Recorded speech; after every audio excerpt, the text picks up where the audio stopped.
Tras la invención de la derivada, el mundo creía haber ganado de una vez por todas, ya que su objetivo de describir la naturaleza y todos los fenómenos físicos parecía estar resuelta gracias a la derivada. Para los que estén un poco perdidos con esto de las derivadas, os recuerdo que ya hice un vídeo anterior que lo tenéis en mi canal, link en la descripción. Pero básicamente lo que hacía la derivada era chivarme el comportamiento de una magnitud cualquiera, como puede ser la velocidad de un coche, con respecto a otra, como puede ser el tiempo. Y lo que hacía concretamente era ver cómo cambiaba la velocidad conforme pasaba el tiempo. El cambio de la velocidad con el tiempo se llama aceleración. Vale, pues imaginaos un coche que tiene una velocidad que cambia pero de la misma forma, es decir, su aceleración es la misma. Pues si hacemos una gráfica, tiempo y velocidad, tenemos una línea recta, y esta línea recta tiene una cierta inclinación, una cierta pendiente, y la pendiente aquí representa la aceleración. Cuanto más aceleración, más inclinada se vuelve la línea. Por tanto, aquí hay menos aceleración, aquí hay más aceleración y aquí hay mucha aceleración. Pero como todos sabemos, un coche que acelera de la misma forma no es muy realista que digamos. Un coche cuando le da por emparanoiarse puede acelerar, frenar, hacer movidas, cambiar de velocidad, lo que sea. Y pues cuando el coche hace esas locuras en la gráfica, ya no es una línea recta tal cual, sino que va empezando a hacer trayectorias muy raras, básicamente líneas curvas. ¿Por qué? Pues porque la aceleración ya no es la misma en cada lapso de tiempo. Luego tenemos pendientes distintas, que nos da el resultado en la gráfica como curvas. Y pues entonces los humanos, ante el problema que tenían, que no podían calcular la pendiente porque variaba, pues se le ocurrió inventarse una herramienta a la que llamaron derivada, que era capaz de calcular la pendiente en cada punto, usando una línea tangente. Y como la derivada describía tan bien el cambio y la variación de una magnitud física, resultaba óptima para describir fenómenos naturales. Y hasta aquí objetivo cumplido, ya hemos terminado, ya está descrito todo lo que se podía describir en el mundo. No.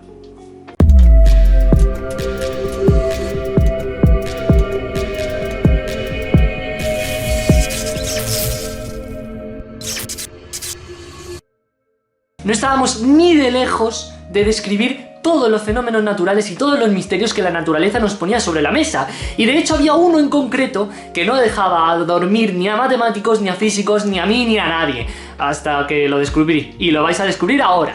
Y es que volviendo a la gráfica de velocidad y tiempo, gracias a ella se podía ver a partir de la velocidad la variación, que era la aceleración. Pero pensaron, ¿podría saber a partir de esta gráfica la distancia que recorre el coche en cada lapso de tiempo? Entonces, bueno, lo único que sabemos es que la derivada, que es nuestra herramienta más tocha que tenemos, por ahora, sabemos que con ella podemos pasar de velocidad a aceleración. ¿Y qué relación hay entre la aceleración y la velocidad? Bueno, que la aceleración es el cambio, es la variación de la velocidad. ¿Ok? Pero ahora la distancia que recorre el coche, ¿qué relación hay entre la distancia que recorre el coche y la velocidad? Pues las matemáticas te lo chivan. Y es que resulta que la velocidad es, por definición, espacio partido tiempo. No es casualidad que cuando hablamos de velocidad decimos 100 km por hora o 2 metros por segundo. Los metros y los kilómetros representan espacio, representan distancia. Y hora segundo pues representa tiempo, supongo, ¿no? Y con la aceleración pasa lo mismo. Lo que pasa es que en vez de poner espacio partido tiempo, pones velocidad partido tiempo, ya que la aceleración es el cambio de la velocidad con respecto al tiempo. Y si la aceleración se consigue derivando la velocidad con respecto al tiempo, el espacio y la velocidad tiene que ser lo mismo. Es decir, la velocidad tiene que obtenerse derivando el espacio con respecto al tiempo. ¿Por qué? Porque es la misma estructura. Si aceleración es velocidad partido tiempo, con la derivada de la velocidad se tiene la aceleración. Ahora, si la velocidad es espacio partido tiempo, con la derivada del espacio tenemos que tener la velocidad. Esa es nuestra relación. Y además tiene sentido. ¿Qué es la velocidad? La velocidad es el cambio de la posición, que eso es el desplazamiento, en un lapso de tiempo. Variación de espacio por tiempo es lo mismo. Pero ahora cuidado. Recordad los datos del que partimos. No partimos del espacio para poder derivarlo y saber la velocidad. Partimos ya con la velocidad dada. O sea, ya no es derívame espacio, que ya sabemos derivar, y me das la velocidad. No, dada la velocidad, averíguame la distancia. O sea, ahora nos dan como el final, digamos, y tenemos que hallar el principio. O sea, es como si tuviera 2 bolis y le sumase un boli. Ya tendría 3 bolis. 3 bolis es mi resultado final. Y me piden el momento inicial, es decir, los 2 bolis. ¿Qué es lo que tendría que hacer? Bueno, si he pasado del momento inicial al final sumándole un boli, para pasar del final al inicial, tendría que restarle ese boli. O sea que para rebobinar, de pasar del final al principio, hay que hacer la operación inversa con la cual tú has hecho para pasar del principio al final. No sé si me estoy explicando. Pero si lo que has partido es esto y has terminado con esto, que lo que has hecho es sumar un boli, para, digamos, invertir y pasar del final al principio, tienes que hacer la operación contraria a la suma. En este caso es restarle un boli. Pues lo mismo pasa con el espacio y la velocidad.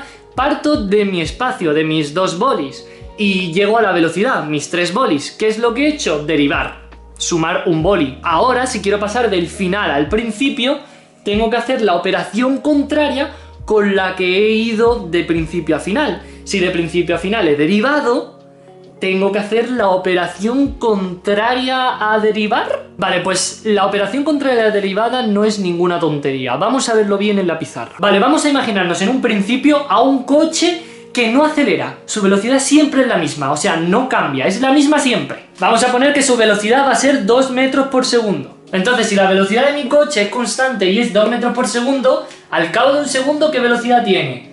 Pues 2 metros por segundo. ¿Y al cabo de 2 segundos? 2 metros por segundo. ¿Y al cabo de 3 segundos? 2 metros por segundo. Siempre es la misma porque no varía. Luego, al final tenemos una línea en nuestra gráfica que es horizontal, no tiene pendiente. Y obviamente que no tiene pendiente. ¿Qué era la pendiente? La aceleración.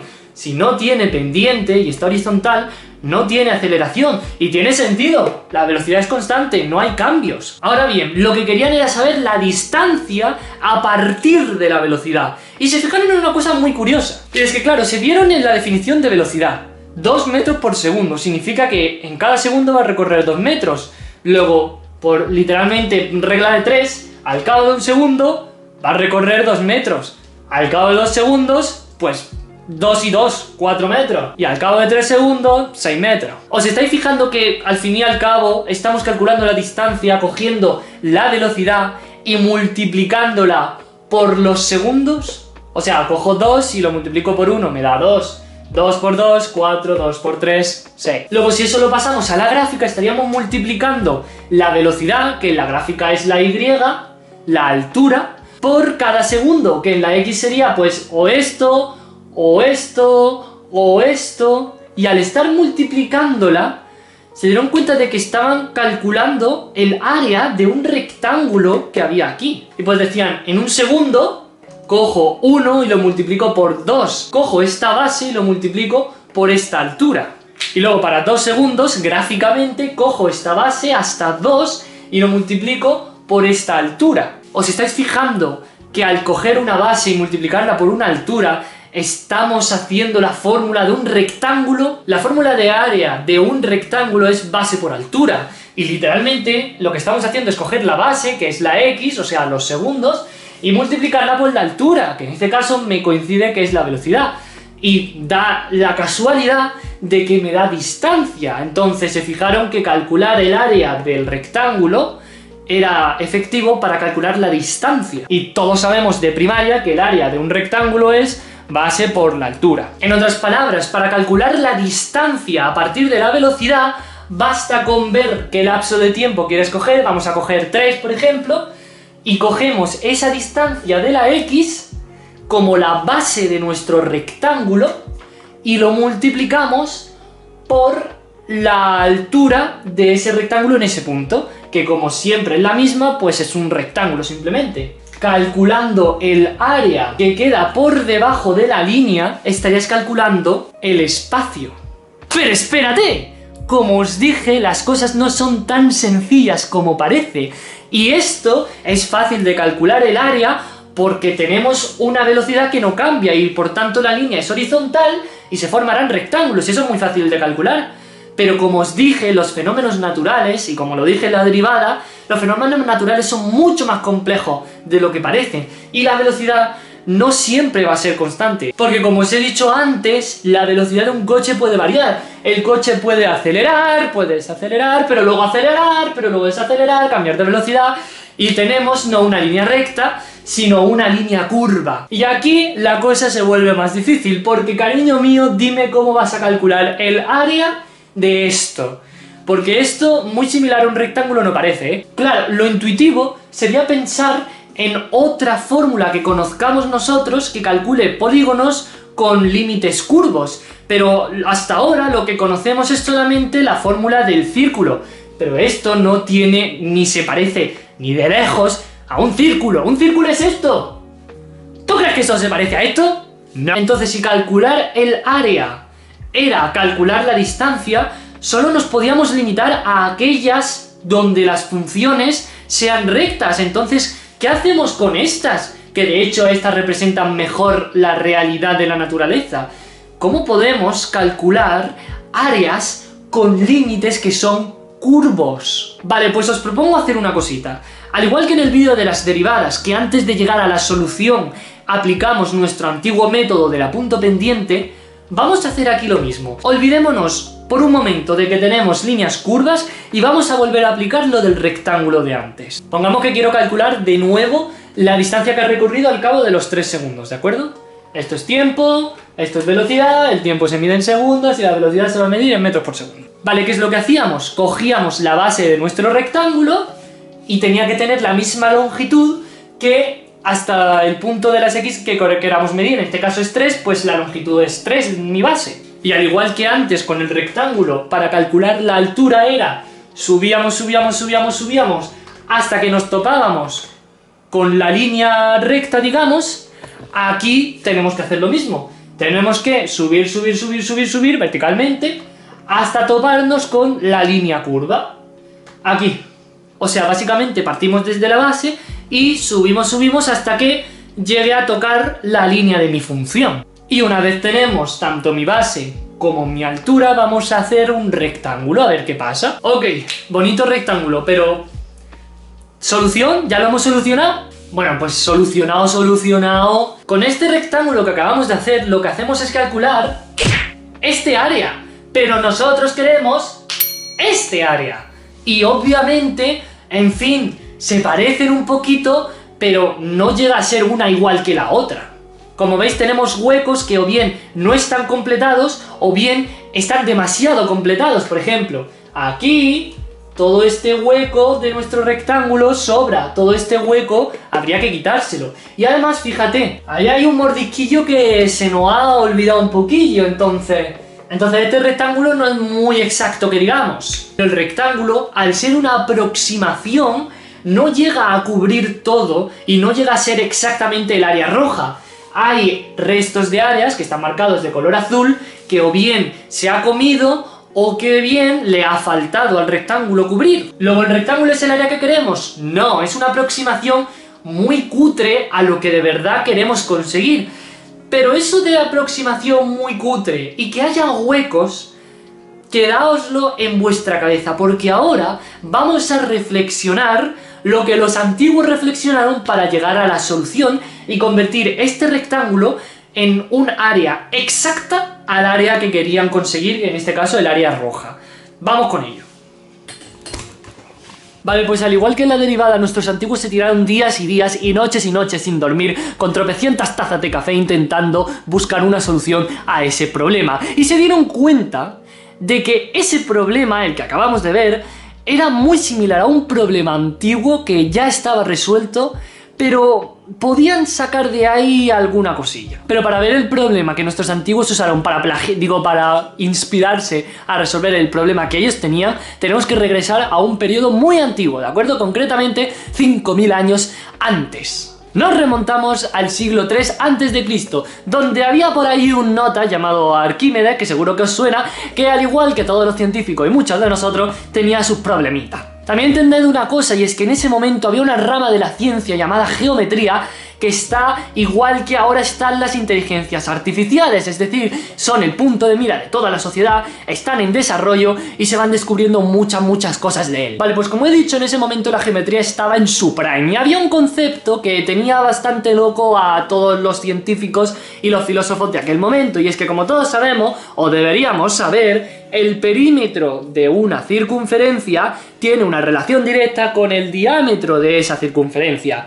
Y bueno, supongo que todos sabemos que tiene una proporción, una constante que se cumple para cualquier círculo y que es seguramente pi. Para empezar, los sabios sabían que pi era igual al perímetro de mi circunferencia partido el diámetro, ¿no? Obviamente. Pero ¿qué pasa? Que dibujar un círculo en aquel momento y con las herramientas que tenían en ese momento, pues no daba tan buenos resultados. ¿Por qué? Pues porque parece que los antiguos el pulso no lo tenían de 10 y pues dibujaban un círculo que parecía más bien una pelota de papel arrugada o yo qué sé. Vamos, que dibujar un círculo con papel y boli o con papel y lápiz o con papel y pluma era un método bastante horrible. ¿Por qué? Porque no era nada preciso y los círculos perfectos eran imposibles. ¿Por qué? Porque un círculo tiene infinitos lados y eso en la realidad era muy difícil de hacer. Entonces, debido a todos los problemas y todas las movidas que conllevaban crear una circunferencia, decidieron recurrir a otro polígono que en ese momento también estaba en su prime, que seguro que lo conoceréis, que es el triángulo.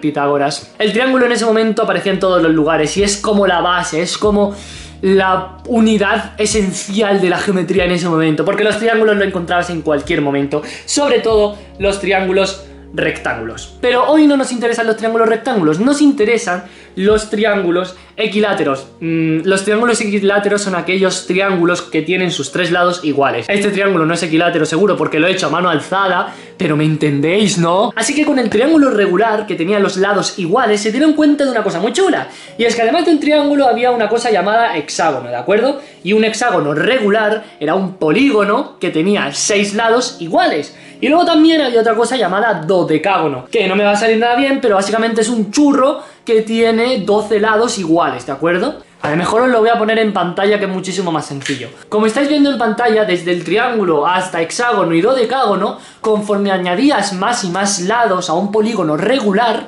más se parecía a un círculo. Entonces, pues el grande de Arquímedes se le ocurrió usar ese método de aproximar al círculo usando polígonos regulares que, bueno, aunque no era un círculo perfecto, pues se apañaban más o menos. Era un método muy tedioso, pero era calculable, es decir, ya no tenías que sumar infinitos lados. ¿Por qué? Porque tenías polígonos con lados finitos que se podían calcular. Tú sumas todos los lados que tiene un polígono, ese es su perímetro, y lo divides entre su diámetro. Eso te va a dar un número que no es pi totalmente, porque pi totalmente es irracional para empezar, y luego pues es un círculo lo que es pi, pero te va a dar un número muy aproximado. Y así estuvieron los antiguos calculando pi, aproximando cada vez más un polígono regular de muchos lados, cada vez más lados, para que se pareciera lo máximo a un círculo.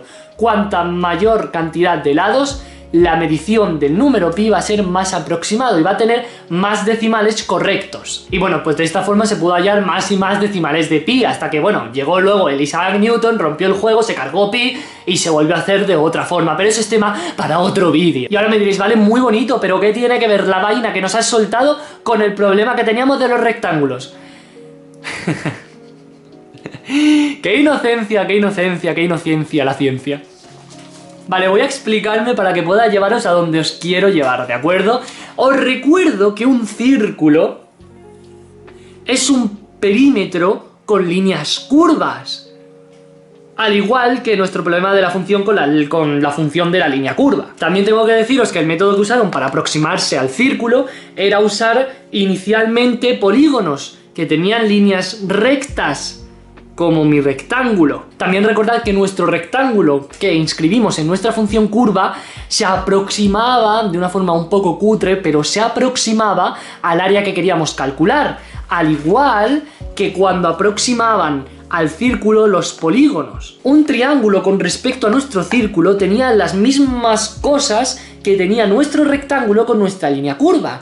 El triángulo, al fin y al cabo, es una aproximación muy cutre a nuestro círculo, al igual que nuestro rectángulo era una aproximación muy cutre a nuestra línea curva. Es cuando los antiguos decidieron aumentar el número de lados, pasaron, por ejemplo, de un triángulo a un hexágono. Ahora el hexágono se parece más a un círculo y siguieron aumentando los lados, pasaron a un dodecágono.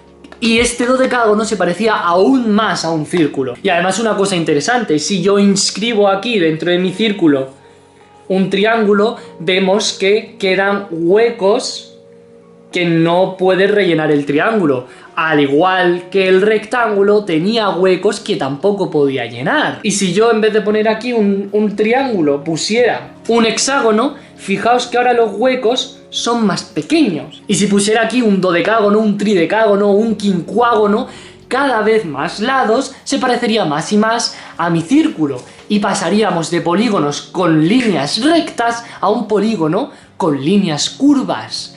¿Por qué no aplicamos ese mismo método al problema que teníamos? Si nuestro rectángulo es una aproximación muy cutre a la línea curva, al igual que el triángulo era una aproximación muy cutre al círculo, podemos probar a aumentar la cantidad de rectángulos, como aumentaba la cantidad de lados en los polígonos regulares. Así que en vez de hacer un rectángulo, vamos a hacer 5 rectángulos, ¿de acuerdo? Para ver qué pasa. Voy a decir 5 por poner un número, y vamos a hacer que esos 5 rectángulos sean iguales, tengan el mismo ancho, ¿de acuerdo? Para facilitar los cálculos. Vale, primero lo que he hecho es borrar las líneas rojas y azules, y he cogido la base del rectángulo, que medía 3, y la he dividido en 5 cachos iguales, ¿de acuerdo? Vamos a establecer que cada cacho es la base de cada uno de esos 5 rectángulos, ¿vale? Y vamos a hacer lo mismo. La altura de cada rectángulo es subir, subir, subir, subir, hasta que toque la línea en ese punto. Por ejemplo, vamos a llamarlo rectángulo 1, termina aquí. Vamos a ir aumentando la altura desde este punto hasta que llegue a tocar la línea de la función, ¿vale? Hasta aquí. Y ya pues ya tenemos mi base y mi altura de mi primer rectángulo. Vamos con el rectángulo 2. Supongo que ya pilláis la dinámica. Rectángulo 2, cogemos el punto y subimos hasta donde toque con la línea de la función. Hasta aquí. Ya tenemos mi base y mi altura del rectángulo 2. Y así de esta forma lo hacemos con los 5 rectángulos. Vale, ya he terminado de calcular los 5 rectángulos, ¿de acuerdo? Como veis, cada altura de cada rectángulo varía. ¿Por qué? Pues porque, como hemos dicho, coges y la altura de cada rectángulo tiene que ser hasta que toque la función. Este lo toca aquí, este lo toca aquí, este lo toca aquí, este lo toca aquí y este lo toca aquí. Perfecto. Ahora bien, vamos a probar a calcular el área de cada rectángulo y vamos a sumar las 5 áreas. Vamos a ver qué nos queda. La suma de los 5 rectángulos cubre este área. Y el área que queríamos calcular, que era el que hay debajo de la línea curva de nuestra función, era esta. Como veis, siguen habiendo huecos, pero hay menos huecos. Como cuando Aristóteles pasaba del triángulo al hexágono, aumentaba el número de lados y había menos huecos. Aquí hacemos lo mismo, aumentamos el número de rectángulos y hay menos huecos. Vale, pero vamos a seguir más allá, ¿de acuerdo? Vamos a seguir dividiendo rectángulos. Vamos a añadir más. Vamos a coger cada rectángulo y vamos a dividirlo entre 5. Y de nuevo hagamos lo mismo. Vale, al final lo he dividido entre 4, ¿de acuerdo? Pero no pasa nada, lo importante es añadir rectángulos. Como veis, ahora tengo, en vez de 5, tengo 20 rectángulos repartidos de forma equilibrada en el intervalo de mi rectángulo principal, del rectángulo con el que partimos. Y como veis, ahora el área de cada uno, si sumamos todos los rectángulos y calculamos el área, es cada vez más similar al que hay debajo de la curva. ¿Hay huecos? Claro que sí. Tenemos aquí un poquito, aquí otro pequeñito, aquí otro también, aquí se salen un poquito. Pero ahora los huecos son muchísimo más pequeños. Al igual que cuando pasamos de un hexágono a un dodecágono, los huecos eran aún más pequeños. Si esto seguimos subiendo y subiendo y subiendo y subiendo y subiendo, llegará un punto en el que los huecos sean tan pequeños que no haya huecos. Y la suma del área de esa cantidad de rectángulos enorme será tan similar al área que hay debajo de la línea curva, que prácticamente sea el área. Pero ojo, al igual que los polígonos, la aproximación perfecta de un polígono al círculo es que sea el polígono el propio círculo. ¿Y cuál es la condición de que el polígono sea el círculo? Pues que tenga infinitos lados. Tenemos que hacer aquí lo mismo. La aproximación perfecta, es decir, que no haya aproximación, sino que sea el área, es que el número de rectángulos sea infinito, al igual que el círculo. Entonces, en ese punto, la suma de todos esos infinitos rectángulos sí que sería el área que queremos calcular bajo la línea curva. Esa es la solución. Vale, espero que hayáis entendido la solución al problema, ¿de acuerdo? Lo que acabamos de hacer es como lo de la web esa que se llama Koala to the Max, que es una web donde partes con un círculo con un cierto color y cuando vas pasando el cursor, ese círculo se divide en 4 círculos y cada círculo se divide en 4, en 4, en 4, en 4 y al final esos círculos da la impresión de ser píxeles de una imagen. Y pues bueno, cuantos más, pues más refinada y de mayor calidad es la imagen.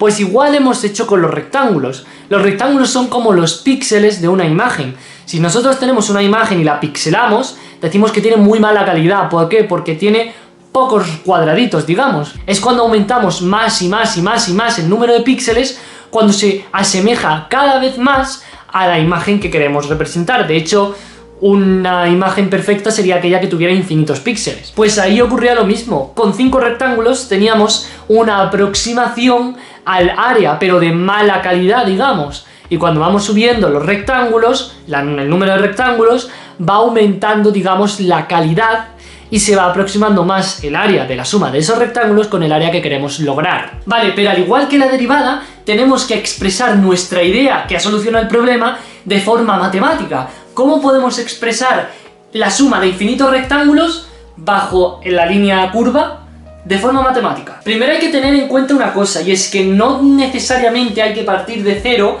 y llegar a un valor de la x. Podemos partir desde, por ejemplo, aquí y terminar, yo que sé, aquí.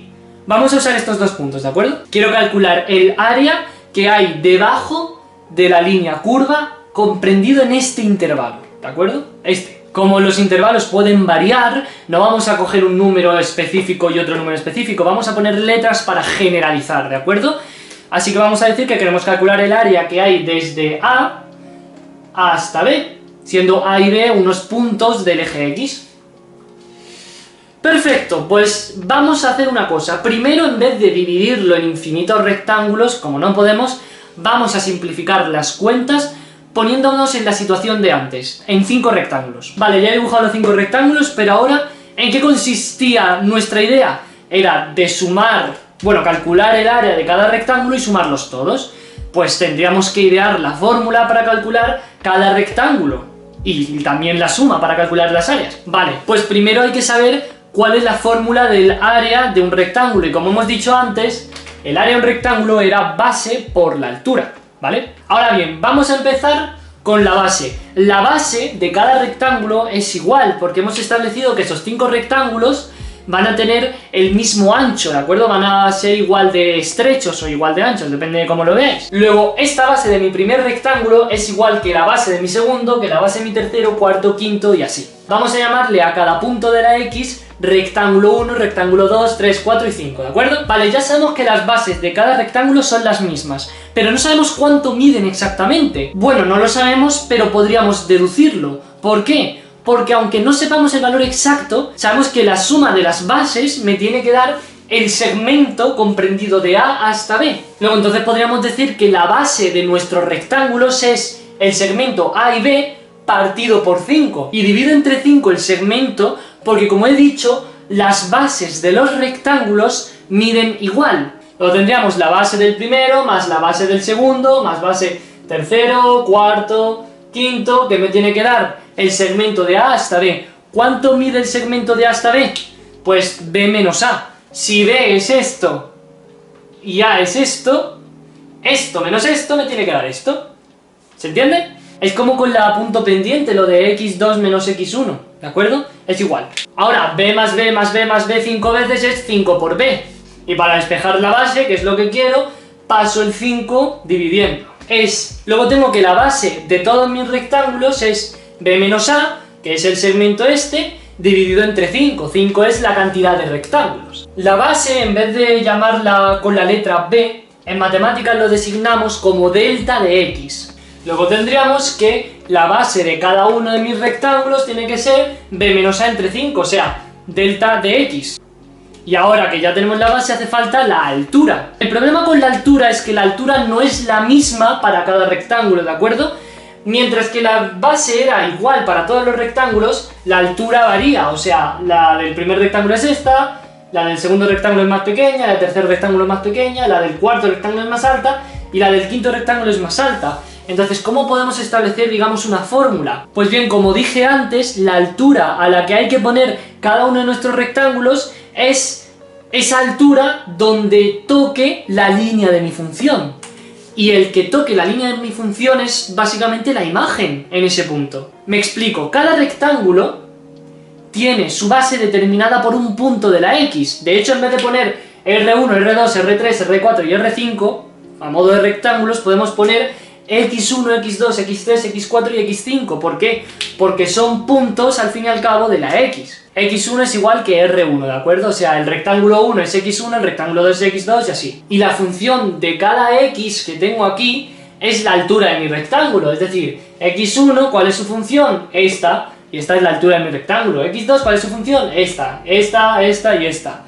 La función de X, la función de cada punto de X es la altura de cada rectángulo. Luego tendríamos la altura de R1 sería la función evaluada en X1. La segunda es la función evaluada en X2, función evaluada en X3, la función evaluada en X4 y la función evaluada en X5. Muy bien, ya tenemos el área de cada uno de los rectángulos. Ahora, ¿qué había que hacer? Sumarlos todos. ¿Cómo los podemos sumar? Pues bueno, hay dos formas. Vamos a usar una de ellas, pero os quiero enseñar las dos formas.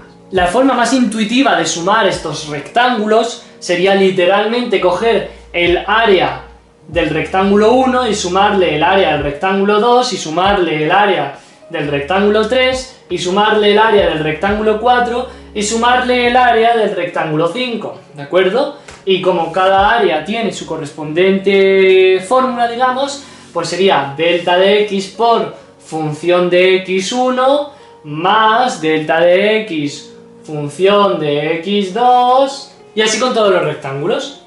Pero hay otra forma más bonita en matemáticas para expresar una suma muy larga, en vez de ponernos a poner y escribir factores y factores y factores. Y es que podemos usar una herramienta que se llama sumatoria y que se representa con la letra sigma mayúscula, que lo que hace esta herramienta es que coge cada grupito, cada paquete que se va sumando, coge las cosas que tienen en común y lo que va variando lo transforma en una variable, ¿de acuerdo? Voy a explicar. 3 por 1 al cuadrado, más 3 por 2 al cuadrado, más 3 por 3 al cuadrado. Puedo transformarlo en una sumatoria. ¿Cómo? Pues primero veo qué cosas tienen en común. Vemos que en cada sumando, en cada factor, tenemos el número 3, lo comparten. Luego podría generalizar que sea cual sea el factor siguiente, es decir, el siguiente número que tiene que añadirse a esta lista de sumas, tiene que tener el número 3. Además veo una cosa que va variando, y es que aquí tengo un 1, y en el siguiente tengo un 2, y en el siguiente tengo un 3.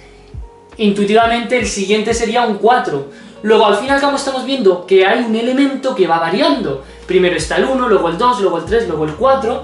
Luego ese elemento al variar puede ser considerado como una variable. Y en este sentido en matemáticas esa variable la designamos con la letra i. De esta forma, ¿de acuerdo? No os confundáis porque esta i no significa raíz de menos 1. Cuidado. Y además vemos que nuestra variable luego se eleva al cuadrado. Luego podría coger esa variable y hacer lo mismo, elevarla al cuadrado. Como es muchas sumas, indicamos el signo de la sumatoria como tal. Y primero tenemos que poner desde dónde empezamos, porque ahí he empezado desde 1, pero podría empezar desde el 5 y hacer 3 por 5 al cuadrado, más 3 por 6 al cuadrado, más 3 por 7 al cuadrado, pero he decidido empezar por el número 1. Así que en la parte de abajo de la sumatoria se tiene que poner el valor de la variable con la que empezamos. En este caso empezamos con 1. Luego nuestra sucesión empieza con i igual a 1. ¿Y hasta dónde termina? Pues vamos a poner que ya terminó la sucesión. Esta es nuestra suma. 3 por 1 al cuadrado, más 3 por 3 al cuadrado, más 3 por 3 al cuadrado. Ya está. ¿Hasta qué número ha llegado nuestra variable? Hasta el número 3. Pues arriba de la sumatoria se le pone el número 3, el número con el que termina. Y ahora ponemos nuestra expresión generalizada con la variable. Y así es como se expresaría una sumatoria. Pues ahora vamos a hacer lo mismo con este tocho, ¿de acuerdo? Como vemos, en cada paquete, digamos, en cada grupo, comparten una cosa en común, y es que hay delta de x, ¿no? Delta de x, delta de x, delta de x. Luego podría poner que un elemento en común, el siguiente factor, digamos, va a tener delta de x. Ahora bien, la función de x va variando, función de x1, función de x 2, función de x 3, función de x 4. Luego tenemos que esos subíndices que hay justo al lado de la x van variando. Esa es nuestra y, esa es nuestra variable. Luego, delta de x se multiplica por función de x sub y. Cuando la y vale 1 es función de x1, cuando la y vale 2 es función de x2 y así. Ahora bien, ya que hemos generalizado, digamos, cada paquete, cada grupito, vamos a indicar la sumatoria como tal. Sumatoria de y igual a el valor con el que empezamos. Nos vamos al primer sumando y vemos qué número tiene la y cuando comienza la sucesión. Y en este caso empieza por el 1. Normalmente va a aparecer el 1, pero no siempre, ¿eh? ¿Y a dónde termina? Pues tenemos x1, x2, x3, x4 y termina en x5. Luego va desde y igual a 1 hasta el número 5. ¿Y cuál es el patrón, digamos, el paquete que se va sumando, sumando, sumando? Pues delta de x por función de x sub y. Ok, por ahora llevamos en nuestro procedimiento para expresar nuestra idea matemáticamente que la sumatoria desde y igual a 1 hasta 5 de la base, que lo hemos llamado delta de x, pero recuerdo que la delta de x era b menos a partido 5 por función de x sub y. Ahora bien, tenemos que recordar la idea que teníamos, y es que los rectángulos no tenían que limitarse a ser solamente 5 rectángulos. De hecho, la idea fundamental era ir añadiendo más y más rectángulos. Luego, los rectángulos pueden ser 5 rectángulos, pueden ser 6, pueden ser 100, 10, 1000, 2000, pueden ser n triángulos. Vamos a poner una letra como variable, porque van variando la cantidad de rectángulos. Luego, no sería descabellado que en vez de poner que haya 5 rectángulos, hay que poner que haya n rectángulos. Y ya que no hay 5 rectángulos, sino que hay una cantidad n de rectángulos, este 5 se cambia por la n. Y consecuentemente la sumatoria no va desde 1 hasta 5, va desde 1 hasta la cantidad que tenga de rectángulos, o sea, n. Ahora bien, la idea inicial era que para calcular el área, o sea, nuestro objetivo, teníamos que sumar infinitos rectángulos. Luego la n tiene que ser infinito, ¿no? O sea, tendría que poner aquí infinitos rectángulos. Aquí en vez de b menos a partido n hay que poner b menos a partido infinito. Y aquí de igual a 1, en vez de hasta n hay que poner infinito, ¿no? Entonces ya lo tengo, esta es mi definición en forma matemática, ¿no? Pues no, cuidado con el infinito, cuidado. O sea, hasta ahora íbamos bien, pero es cuando hemos sustituido la n por infinito cuando podemos encontrarnos con problemas. ¿Por qué? Porque aunque parezca súper intuitivo decir que, bueno, necesitamos infinitos rectángulos, entonces infinitos rectángulos, ¿no? Tiene mucho sentido. Pues no, porque con el infinito hay que tener cuidado. Lo primero de todo es que si tenemos que n es igual a infinito, b menos a partido n pasaría a ser b menos a partido infinito. Y eso me trae un problema muy gordo, porque ¿sabéis cuánto vale eso? Un número cualquiera, por ejemplo, 3 dividido entre 10, ¿cuánto me da? Pues obviamente 0,3. Ahora, 3 dividido entre 100, vamos aumentando el número, me da 0,03. 3 dividido entre 1.000.000 me da 0,000003. Como veis, cuanto más grande está siendo el denominador, más pequeño va siendo el resultado. Luego, si infinito es un número enormemente grande, lo que me va a dar es un número enormemente chico, y es 0. Y eso nos va a traer problemas. ¿Por qué? Porque cualquier número multiplicado por 0 me va a dar 0. Y si la fórmula multiplicaba la base por la altura de cada rectángulo y la base ya era 0, pues nos va a dar el área 0. ¿Y eso tiene sentido? No. Sabemos que no sabemos el área bajo la curva, pero sea cual sea el área no va a darme 0, no tiene sentido. Lo estoy viendo aquí. Algo ocupa. No sé cuál es, pero 0 no va a ser. Luego, este es el problema que nos podemos encontrar si sustituimos directamente la n por infinito. Y no solo 3 me va a dar 0 si lo divido entre infinito. Cualquier número dividido entre infinito me va a dar 0. 5 entre infinito, 0. Pi entre infinito, 0. 1000 entre infinito, 0. 3.498.368.000.000 entre infinito, 0. Cualquier número, vamos a poner k, entre infinito, me va a dar 0. Y de hecho hay una cosa muy curiosa, y es que si me paso, digamos, el infinito multiplicando, infinito por 0, me va a dar cualquier número. Luego, infinito por 0 tiene una cantidad infinita de resultados, porque pueden ser todos los números que quiera. Y al no haber una solución, digamos, determinada, esto se considera una indeterminación. Bienvenidos de nuevo a las indeterminaciones, chaval. El tema de indeterminaciones ya lo vimos un poquito cuando estábamos hablando de la derivada, ¿de acuerdo? Pero en vez de infinito por cero, las cosas se tornaban con el cero, ¿de acuerdo? Porque el cero entre cero también era una indeterminación. Pero luego vosotros veis el vídeo de la derivada y os enteráis. Que aquí es infinito, ¿no? Aquí hablamos de infinito, no de cero. Cero, ir a la derivada. Esto es otra cosa. Ok, ya que nos hemos enterado que, por fin, si sustituimos la n por infinito nos va a dar un error, ¿qué hacemos entonces? Porque esa era precisamente la idea, era coger la n, que era la cantidad de rectángulos, y poner infinitos rectángulos. Y si ahora nos da error, ¿qué hacemos?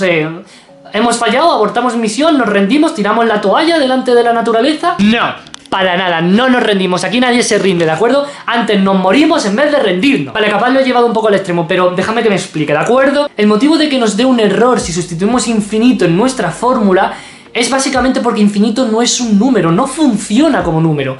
Es un concepto, es una idea. El infinito no es una cantidad, es la expresión que tenemos para indicar que algo no termina, que algo no tiene fin. Infinito. Entonces, si no podemos poner infinito en nuestras ecuaciones, tendríamos que optar por un número muy grande que se acerca a infinito, pero que no sea infinito, porque como he dicho, si es infinito nos da el error que hemos tenido. Pero, ¿cómo podemos hacer que un número sea enormemente grande, muy grande, pero que no sea infinito?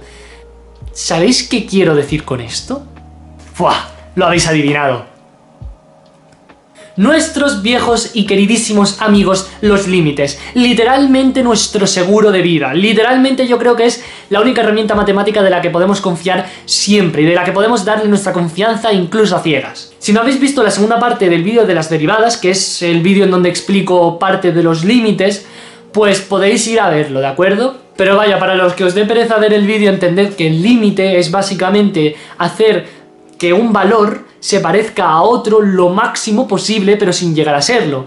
En otras palabras, y de forma más matemática, que ese valor tienda a otro, pero que no llegue a serlo. Y bueno, pues al igual que la derivada tendíamos la h a 0, también podemos tender cosas a infinito. Aquí, por ejemplo, tenemos el límite de x, que es mi variable, que tiende a infinito de esta función, la función 1 más 3 partido x. Lo que buscamos con el límite es darle a la x un valor muy similar a infinito, o sea, un número enorme.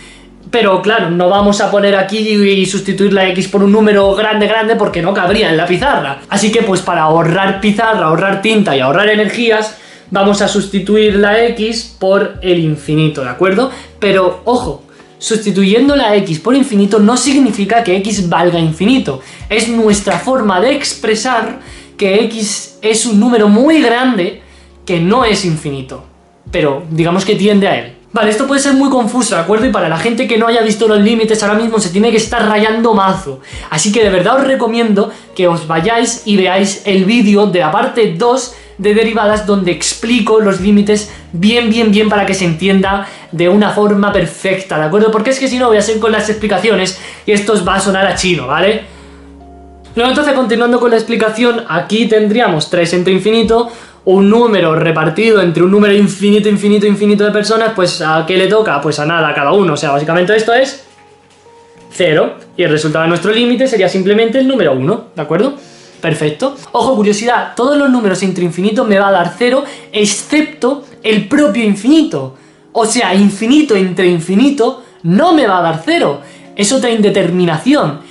Pero, en fin, eso ya es tema para vídeos venideros. Simplemente entender que si ponemos límite de una variable tendiendo a infinito, esa variable va a tener un número enorme, que se aproxima muchísimo a infinito, pero que no es infinito. ¿Y qué conseguimos con eso? Pues que ya no haya errores. Si ponemos el límite en cualquier fórmula, ya no nos va a mandar los valores a tomar por saco y nos va a hacer todo 0 como nos ha pasado antes. No, con el límite es quien nos salva de esa cagada. ¿Y por qué no funciona sin el límite y ahora ponemos el límite y sí funciona?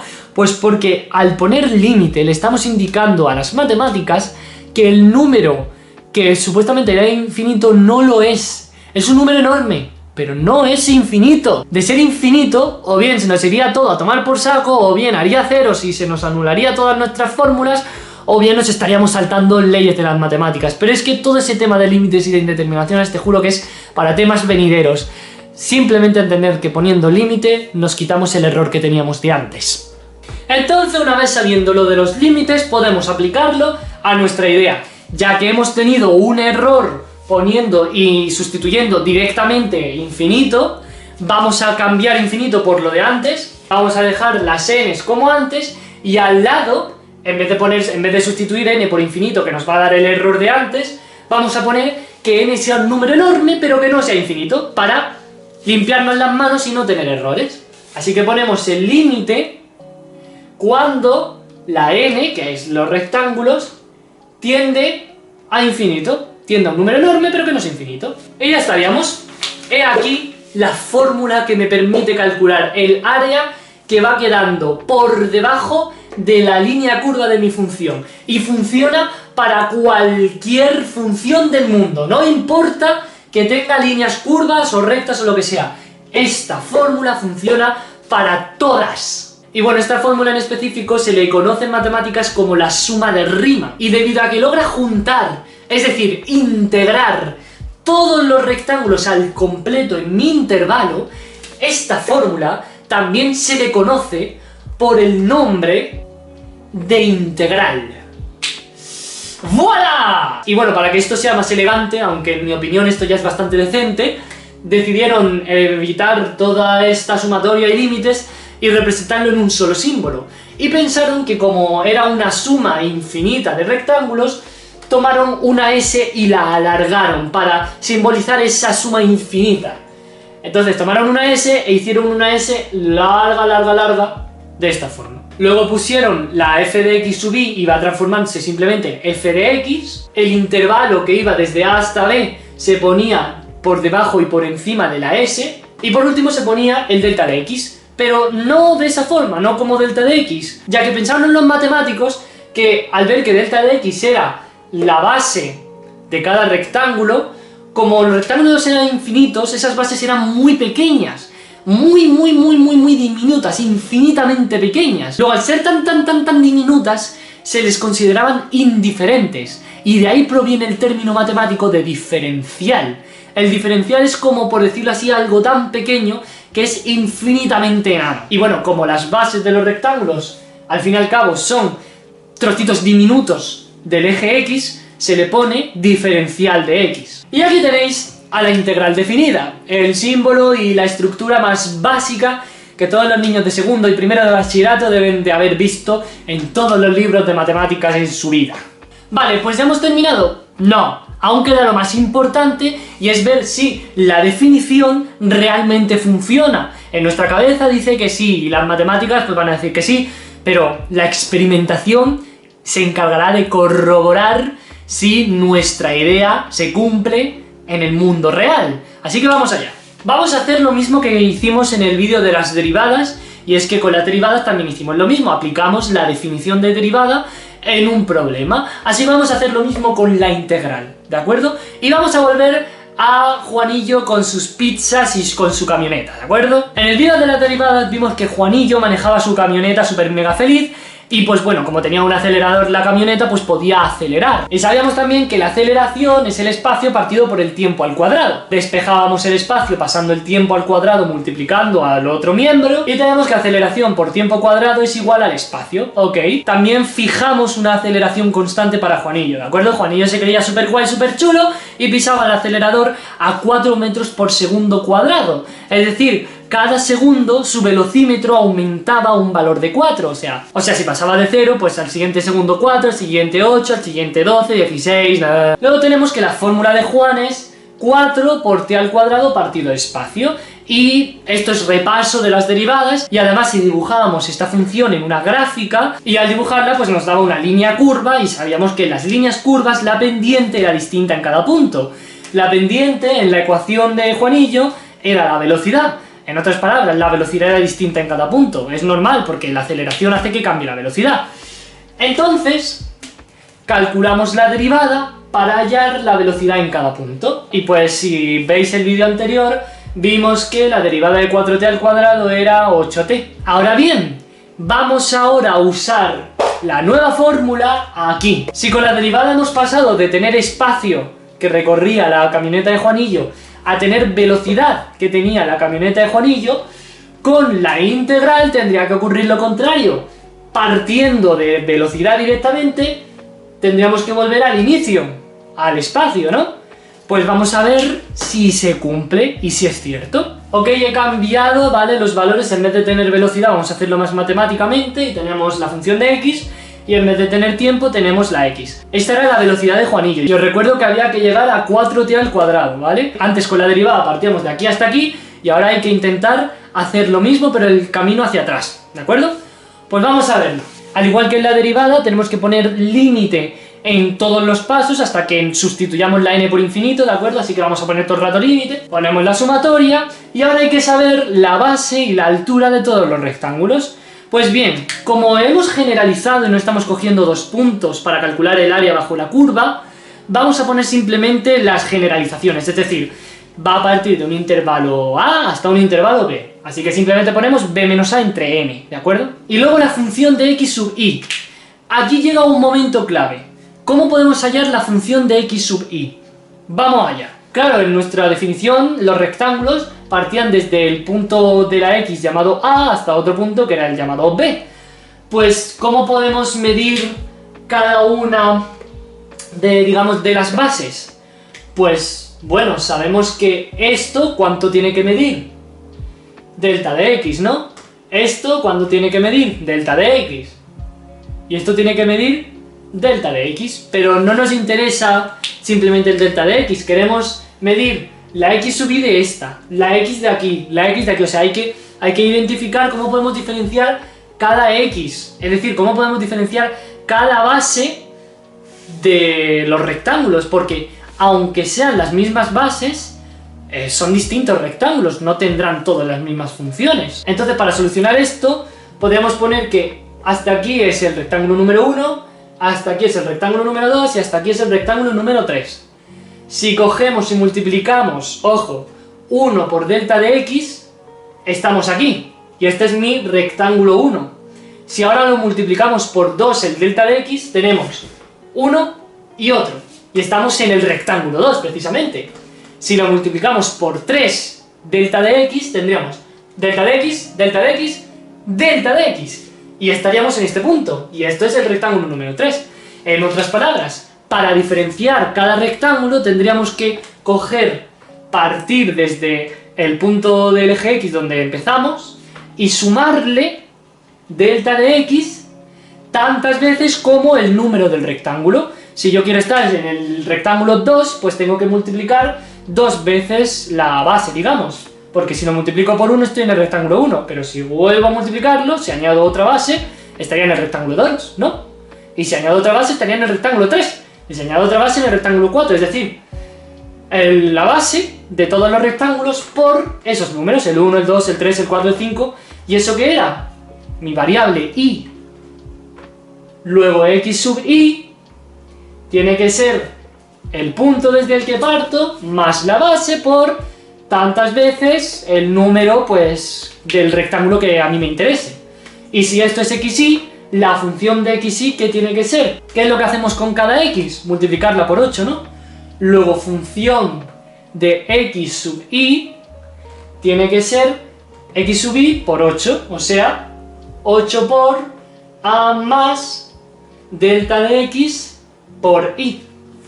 ¿Se entiende? Ahora bien, delta de x, ¿qué era? B menos A entre n, pues vamos a sustituir 8 por A más delta de x, que es B menos A entre n por i, que básicamente al ser un número entero, digamos, se multiplica al numerador. Todo esto es función de x sub i, así que podemos sustituirlo aquí. Así que ya tenemos el segundo paso completado. Hemos pasado de nuestra fórmula supermágica a pasar a límite cuando n tiende a infinito de sumatoria, es de i igual a 1 hasta n, de delta de x era b menos a partido de n, y luego función de x sub i.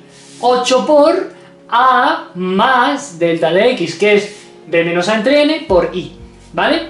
Vamos al tercer paso. Vale, en el siguiente paso hay que hacer un poquito de aritmética, ¿de acuerdo, chicos? Y un poquito casi de álgebra, pero es pura suma, multiplicaciones, fracciones, etc. Tenemos este factor y este factor, ¿de acuerdo? Vamos primero a multiplicar 8 por b menos a partido n, ¿de acuerdo? Ponemos límite cuando n tiende a infinito de la sumatoria de i igual a 1 hasta la n, y 8 por b menos a entre n, pues es 8, lo pongo y lo multiplico al numerador, b menos a y todo ello partido por n.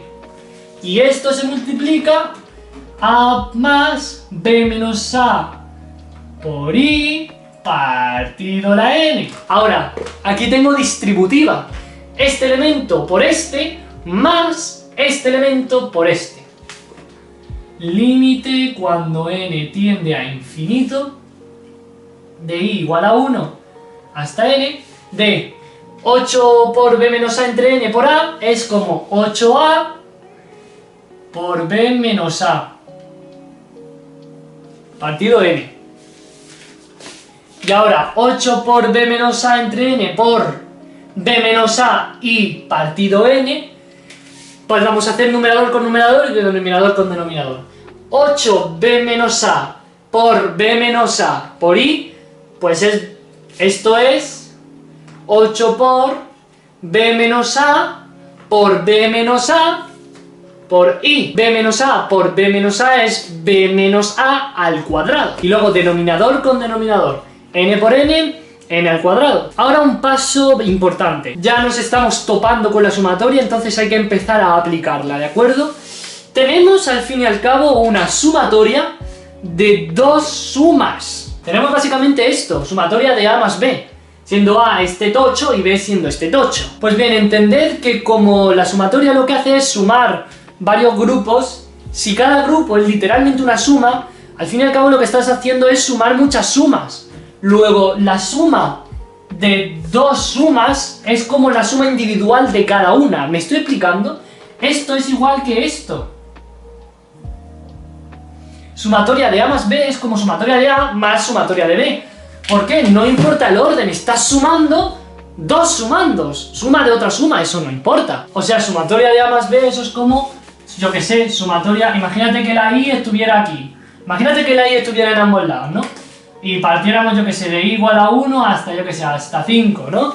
Pues sería sumatoria, esto sería igual a más b más 2a más 2b más 3a más 3b, etcétera, etcétera, etcétera.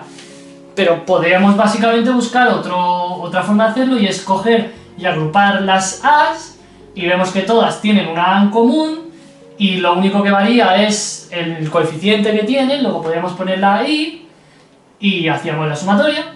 Y lo mismo con la b hace lo mismo, luego sumamos otra sumatoria. Y esto es básicamente lo mismo que tengo aquí, ¿de acuerdo? Luego la sumatoria de esta cosa más esta cosa es la sumatoria individual de cada cosa que se suma. Entonces tendría límite cuando n tiende a infinito de sumatoria de i igual a 1 por n de 8a b menos a hasta n más sumatoria de i igual a 1 hasta n de 8 por b menos a al cuadrado y partido n al cuadrado. Ahora bien, siguiente paso, ya que tenemos desglosado nuestra sumatoria en dos sumatorias, una para cada, digamos, cada factor que se suma, aquí, si nos fijamos, no hay ninguna i. Recordamos que la sumatoria varía en función de la i, que es una variable, pero aquí no la tenemos. Tenemos 8a por b menos a partido n, pero no tenemos ninguna i. Aquí sí tenemos, pero aquí no. Luego entonces mi truco sería que esto sería como esto multiplicado por i elevado a 0, ¿de acuerdo? I elevado a 0 me da 1. Entonces, ¿qué es lo que hacemos cuando tenemos, digamos, una constante, la sumatoria, desde i, digamos, igual a 1 hasta 5, vamos a poner otro ejemplo, de una constante por i igual a 0? Pues esto es como extraer la constante fuera de la sumatoria y quedarnos simplemente con i igual a 0. igual a 0 tendría que adquirir todos los valores hasta 5, ¿no? Luego esto sería constante por 1 elevado a 0, más 2 elevado a 0, más 3 elevado a 0, más 4 elevado a 0, más 5 elevado a 0. Y como cualquier número elevado a 0 me da 1, pues esto es constante por 1 más 1 más 1 más 1 más 1. En otras palabras, 1 más 1 más 1 más 1, ¿qué es? 5. Y 5 es igual que esto.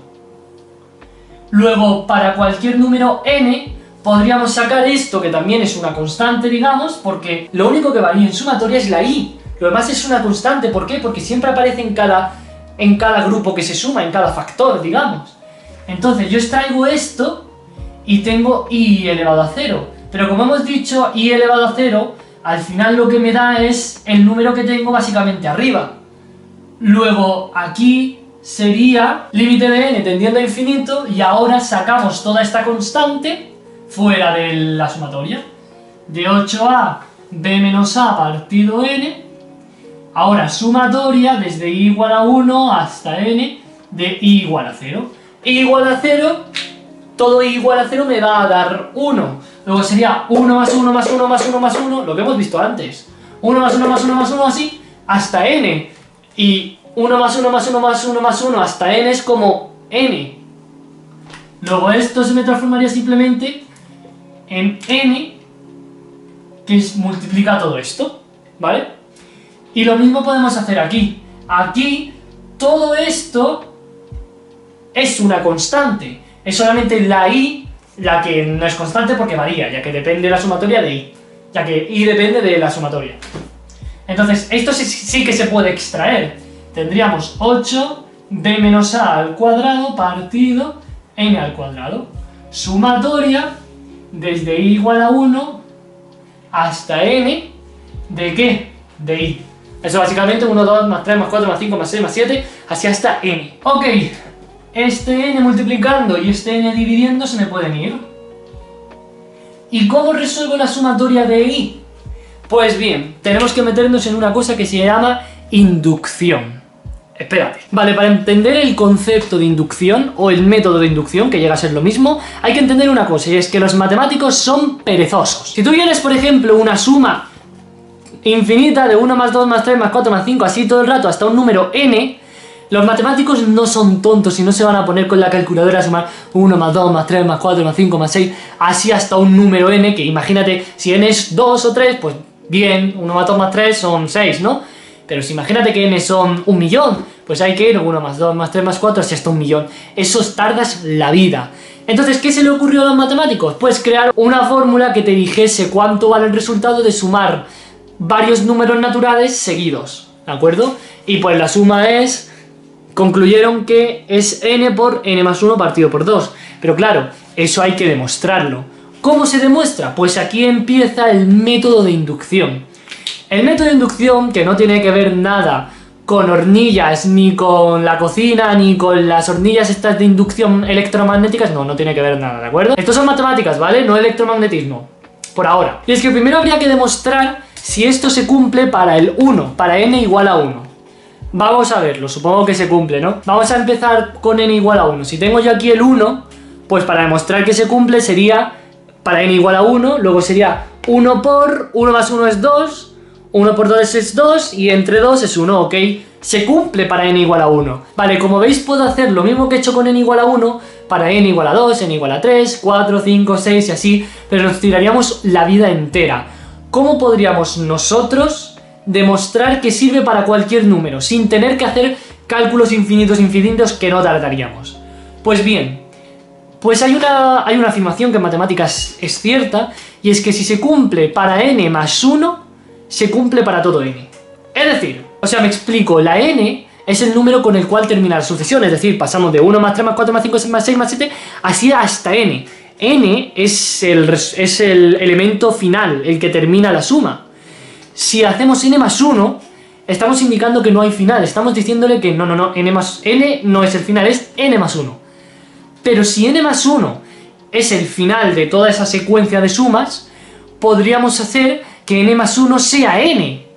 Luego habría otro n más 1 más adelante, es decir, al añadir n más 1, Estamos indicándole que no importa la sucesión, siempre va a haber otra hacia adelante. Siempre va a haber otro factor más allá, que también se cumple.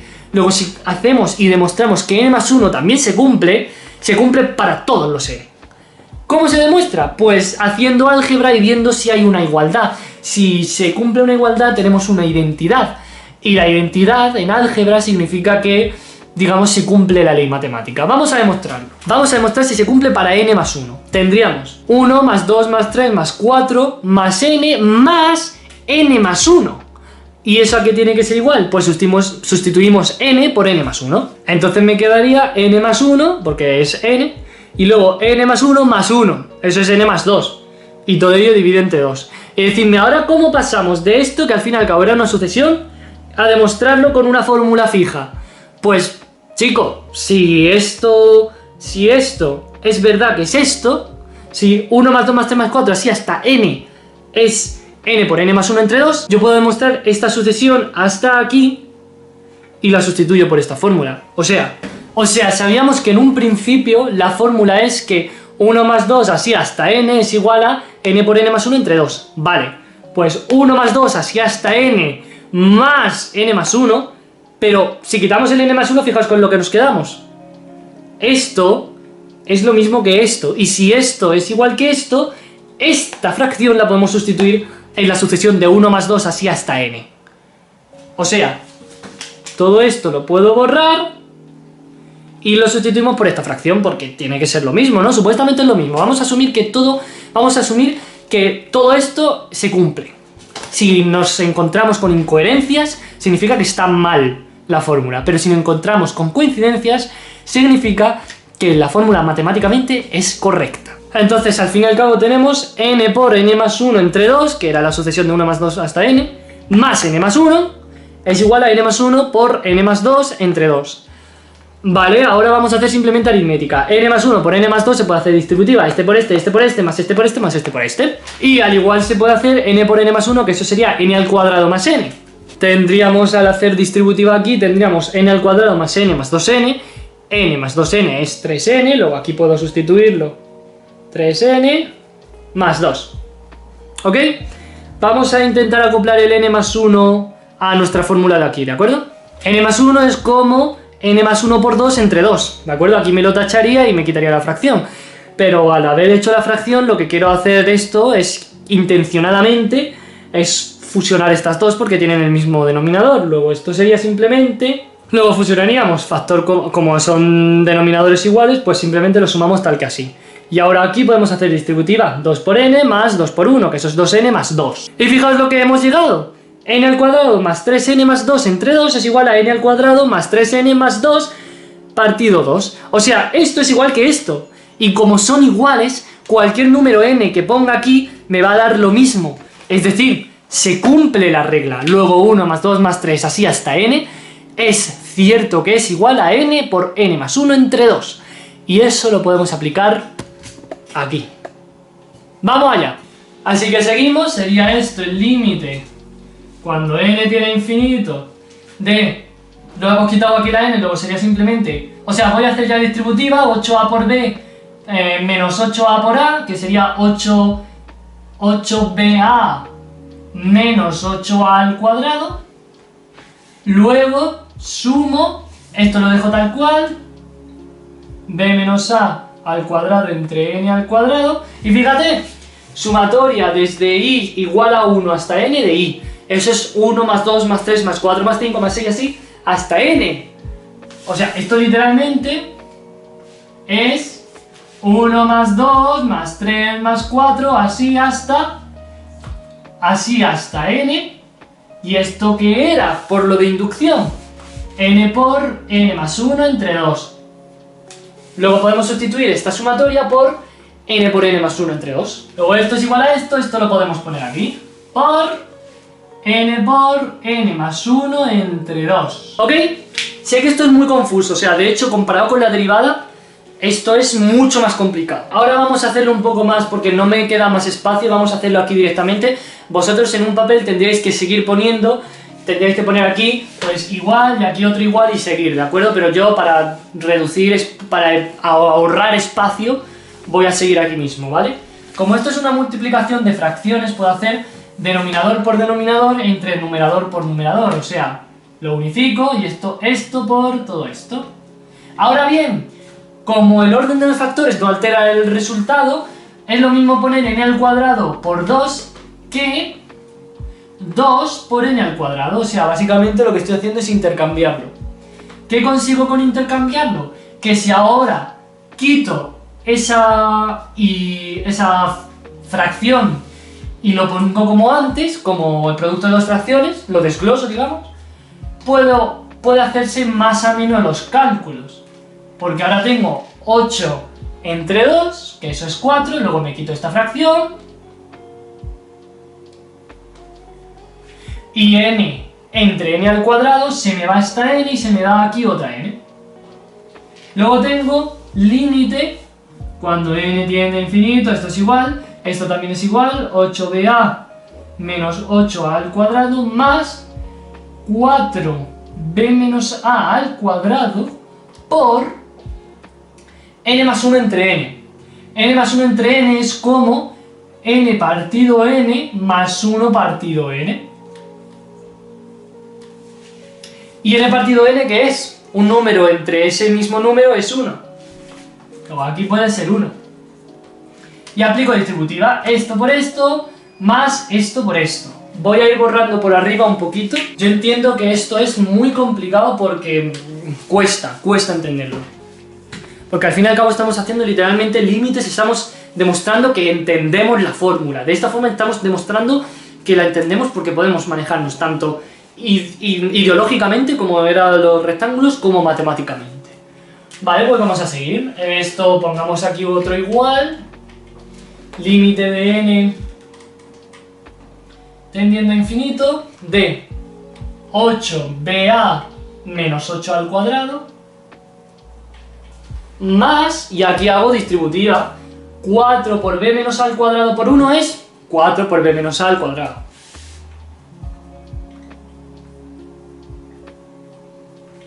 Y ahora más 1 partido n, más, mejor dicho, más 4 por b menos a al cuadrado por 1 partido n, luego sería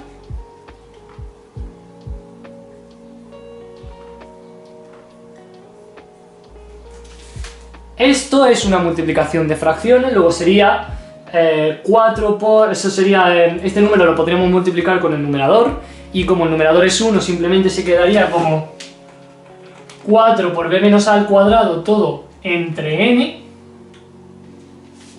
Y ya sí podríamos aplicar aquí el n tendiendo a infinito, ¿de acuerdo? Porque en los otros momentos, si aplicábamos, nos podían dar errores, ¿de acuerdo? Aquí si aplicábamos ya el límite directamente, nos salía aquí 0, nos salía 0 y 0 más 0 es 0. Entonces, como dije en la derivada, que la derivada era cuando saltaba la duda de cuándo teníamos que sustituir la n por infinito, o bueno, en ese momento la h por 0. ¿Cuándo tenemos que aplicar el límite? Pues cuando al aplicarlo no te encuentres indeterminaciones, o no te encuentres cosas raras. Aquí, si aplicamos directamente en este paso o en este paso, tendríamos no sé qué número entre infinito, eso me da 0, más no sé qué número entre infinito me da 0, 0 más 0, 0, el área no tiene que ser 0, entonces cuando veamos que tenemos, digamos, la libertad de quitárnoslo porque ya no vemos ningún problema o nada fuera de lugar, pues es cuando podemos, digamos, permitirnos el lujo de aplicar el límite en ese momento. Y aquí no pasa nada, sustituimos n tendiendo a infinito y la única n que tenemos es esta, luego podemos hacerlo. 4b menos a al cuadrado y todo ello entre un número mega grande que tiende a infinito y un número, cualquier número entre infinito que hemos dicho cualquier número entre infinito que me da 0. Luego esto me lo cargo, ¿ok? Y ya esto no existe. ¿De acuerdo? Ya de esta forma aquí tendría simplemente 8ba menos 8 al cuadrado más 4 por b menos a al cuadrado. Fíjate que ya hemos pasado de una fórmula super mega tocha con límites, sumatoria y todo, a tener una simple operación algebraica, ¿de acuerdo? Voy a borrar todo lo de los límites para que nos centremos en por dónde vamos y seguimos. Ok, ya estamos terminando, vamos a desarrollar este producto notable que es b menos a al cuadrado, sería 8ba menos 8a al cuadrado más 4 por el primero al cuadrado más el segundo al cuadrado menos el doble producto del primero por el segundo. Hacemos distributiva, 4 por b al cuadrado más 4 por a al cuadrado más 4 por menos 2ba. Sería 8ba menos 8a al cuadrado más 4b al cuadrado más 4a al cuadrado más 4 por 2, 4 por menos 2 son menos 8, ba. Fíjate que tengo aquí un 8ba y un menos 8ba. Puedo tacharlos porque se me van. Y ahora tengo menos 8a al cuadrado más 4b al cuadrado más 4 al cuadrado. Esto, como tiene la misma parte literal, por decirlo así, es como decir menos 8 manzanas más 4 manzanas. Menos 8 más 4, menos 4. Luego nos queda 4b al cuadrado menos a al cuadrado. ¿Y eso tiene sentido? 4b al cuadrado es como coger la fórmula a la que queríamos llegar y sustituirla por x igual a b. Al igual que esto es la fórmula, pero sustituirla por x igual a a. En otras palabras, hemos logrado nuestro objetivo, claro. 4b al cuadrado es como a 4x al cuadrado, y 4a al cuadrado es como 4x al cuadrado. ¿Qué pasa? ¿Por qué están aquí restando? Pues porque en una integral, cuando cogemos una integral, lo que hacemos es establecer dos puntos de intervalo. Este era a y este era b. Y esta es la integral. Pero con la derivada no cogemos ningún intervalo, no cogemos un punto y otro punto, cogemos un solo punto. Luego entonces, al realizar toda esta operación y pasar de integral, que era un intervalo al fin y al cabo, a derivada, la derivada responde dándome la pendiente tanto en un punto como en otro punto que conforman el intervalo original de la integral. O sea, desde a hasta b, pues luego al final me da esta pendiente y esta pendiente, ¿vale? Pero al fin y al cabo lo hemos demostrado. Hemos demostrado que hemos regresado al punto original. Así que ahora ya simplemente nos queda ver la pregunta, y si nos preguntan, yo que sé, ¿cuánta distancia ha recorrido la camioneta de Juan desde el punto, desde los 2 segundos hasta el 5 segundos? Pues simplemente sustituimos aquí mismo. 5 al cuadrado, y aquí a, que es 2 al cuadrado. 4 por 5 al cuadrado, que me da... la matemática, 25, 25, 50, 100. 2 al cuadrado es 4, 4 y 4 son 16, menos 16. Esto me da 84. Ha recorrido 84 metros. Así que con esto habríamos demostrado que la integral es lo contrario de la derivada. No.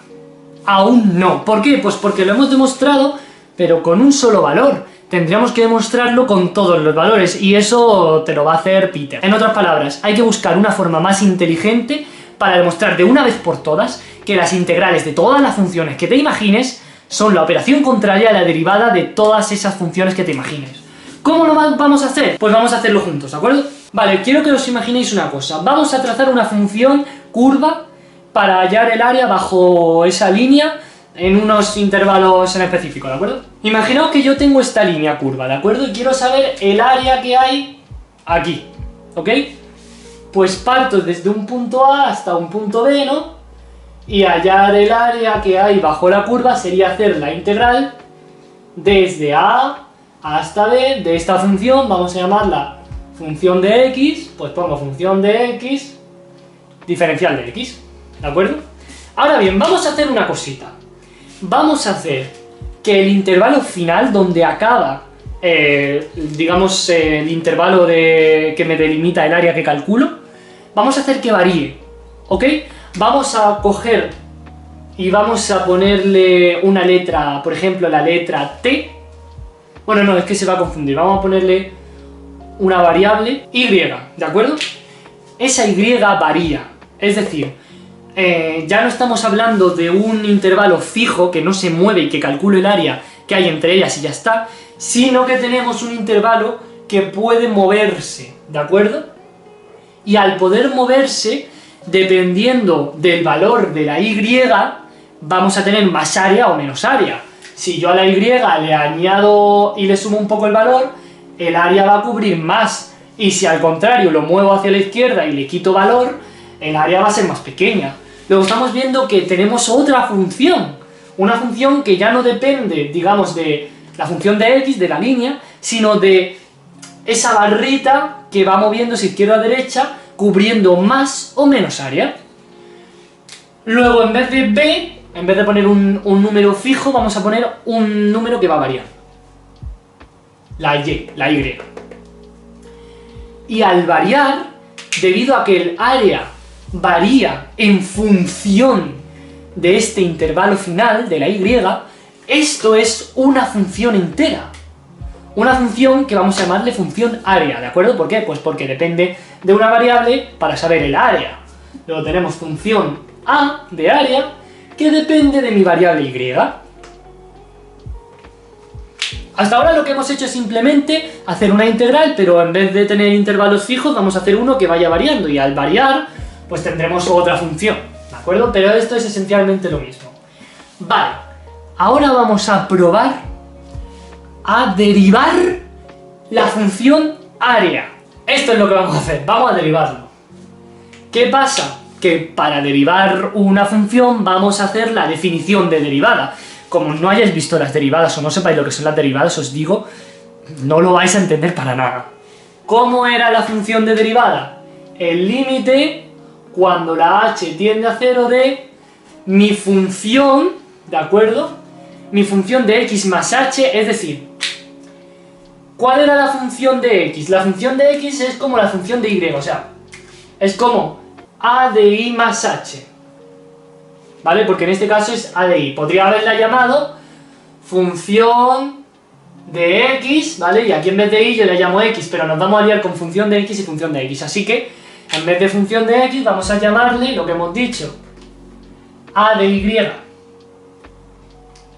Y al poner a de y, en vez de función de x más h, ponemos a de y más h, pero al fin y al cabo estamos hablando de la misma función, ¿vale? Es esta simple.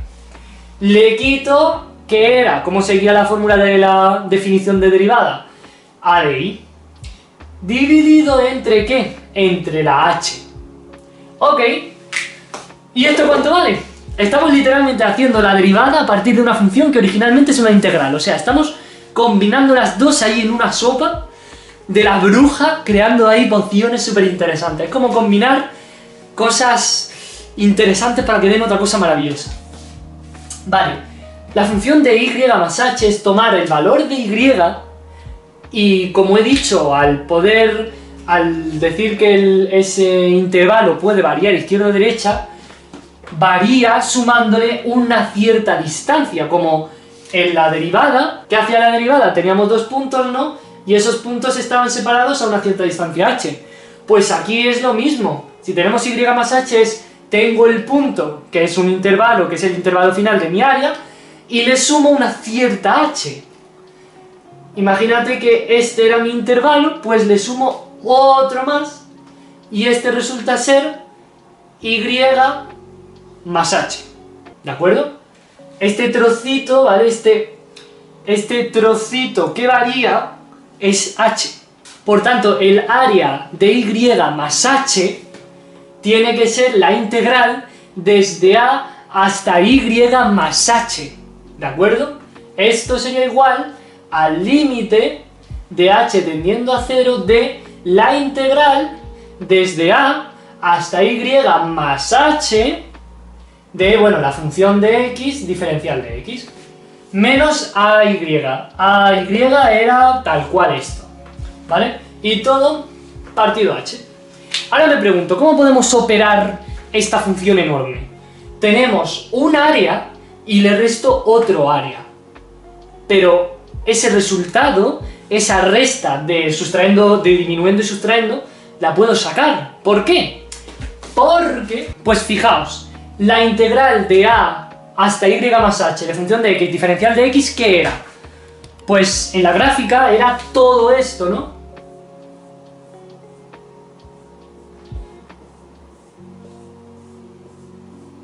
O sea, todo esto, estamos de acuerdo, ¿no?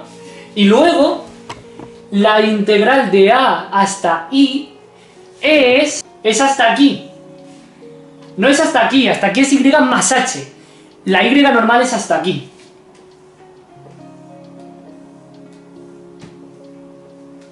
¿Me estoy explicando? Luego, si esto es la integral desde a hasta y más h y esto es la integral de a hasta i, si esto le quito esto, ¿qué me va a dar?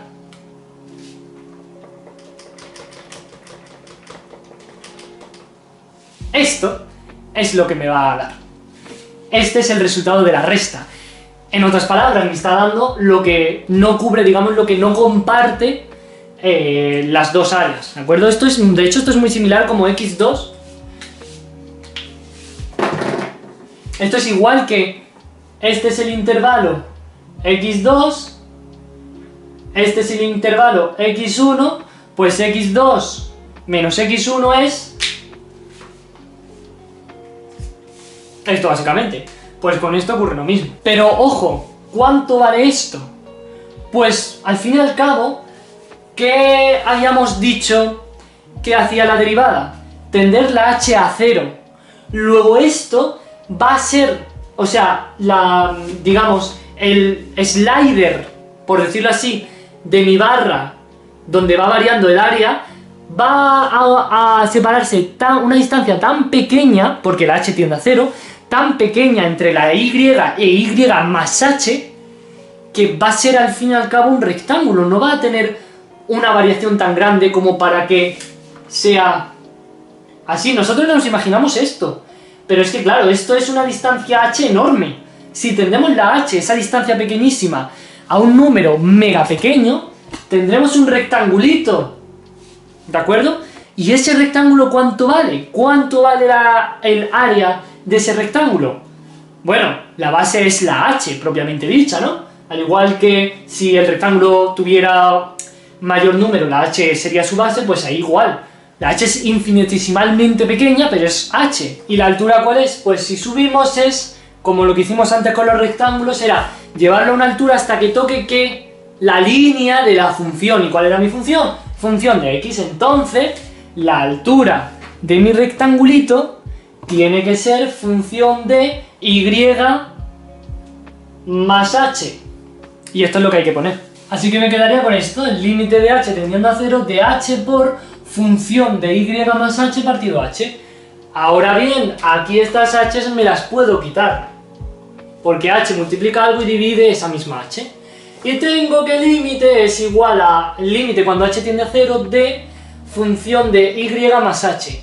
Pero ojo, como h tiende a 0, aquí esta h es igual a 0. Y función de y más 0 es función de y. Luego lo quito y me queda... Bueno, quitaría el límite y me quedaría que el resultado de todo esto es función de y.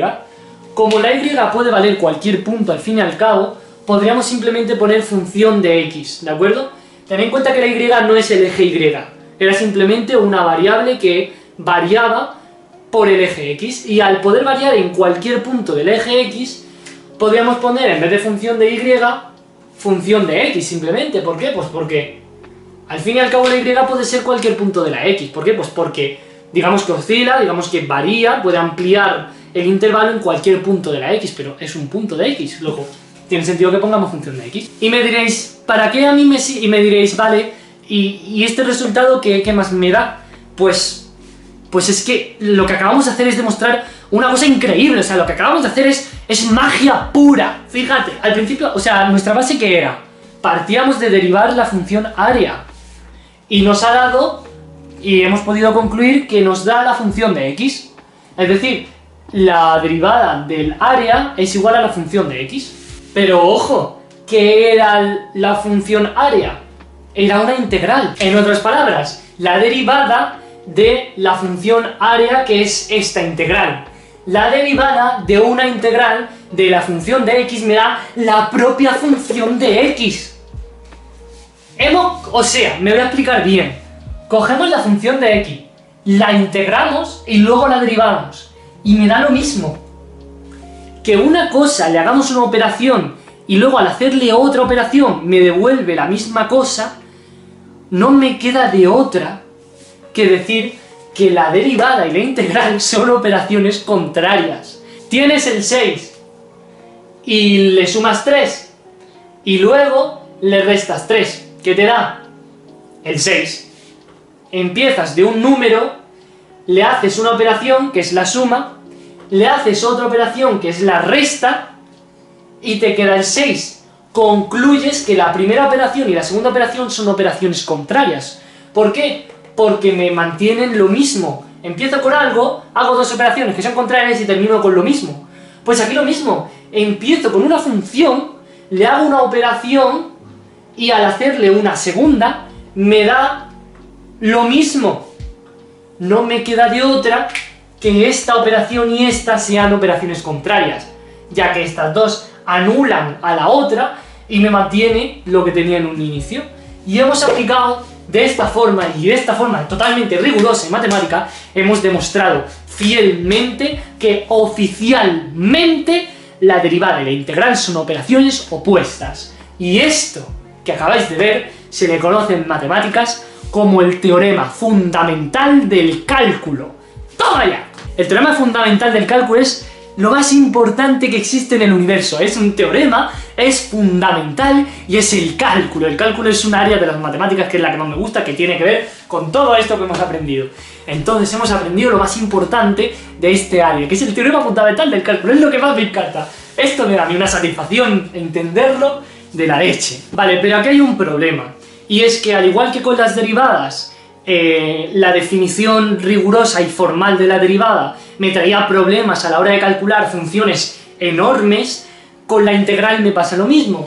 Fijaos lo que hemos tardado en hacer la integral de una función que en verdad es súper sencilla, que era 8x, que no era tan pequeña, y hemos tardado pues un milenio. Pues ahora imaginaos que en vez de 8x es, yo que sé, logaritmo de raíz de 8x elevado a 100.000 partido coseno hiperbólico del logaritmo neperiano de e elevado a unidad imaginaria por pi. Vale, ahora hazme la integral de esto. O sea, si lo otro era largo, esto es un Cristo. Entonces, al igual que las derivadas se inventaron fórmulas para hacer las derivaciones más amenas y más cómodas, la integral hizo lo mismo. La integral es como si fuera una pizza hecha con todo su cariño, con toda su ternura, hecha la masa a mano, del trigo recién traído de la naturaleza, al horno, con su salsita, con su tomate, con su especia. La integral también cuenta con unas especies de pizzas precocinadas, con unas fórmulas ya hechas que mediante mnemotécnica pues podemos hallar las integrales de una forma más fácil, pese a tener funciones más difíciles, para evitar pues un lío como puede ser esto, porque por poder, claro, puedes hacer la integral usando la definición que hemos visto, pero vas a tardar años. Entonces es más fácil aplicar reglas mnemotécnicas que te vienen fijas para pues cualquier tipo de funciones, como la tabla de derivadas. Y esa tabla, al igual que las tablas de derivadas, sorpresa, se llama tabla de integrales. Al igual que con las derivadas teníamos todas las reglas mnemotécnicas para derivar cualquier tipo de función, ya sea, yo que sé, polinómica, logarítmica, trigonométrica, tenemos también lo mismo pero con las integrales. La integral de una polinómica pues me da su formulita, la integral de una racional, de una cosenoidal, de una trigonométrica, una logarítmica, no sé qué, me da su fórmula.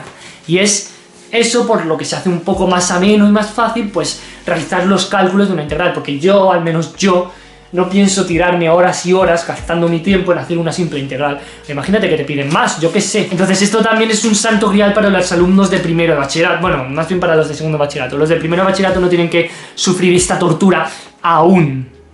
En verdad podemos nosotros deducir una tabla de integral, ¿de acuerdo? ¿Por qué? Vamos a recordar una regla mnemotécnica de las derivadas. Recordamos que para una polinómica, es decir, para aquella función que tenga un coeficiente, una variable y un exponente, la derivada era, me paso el exponente multiplicando al coeficiente y le quito 1 al exponente, ¿vale?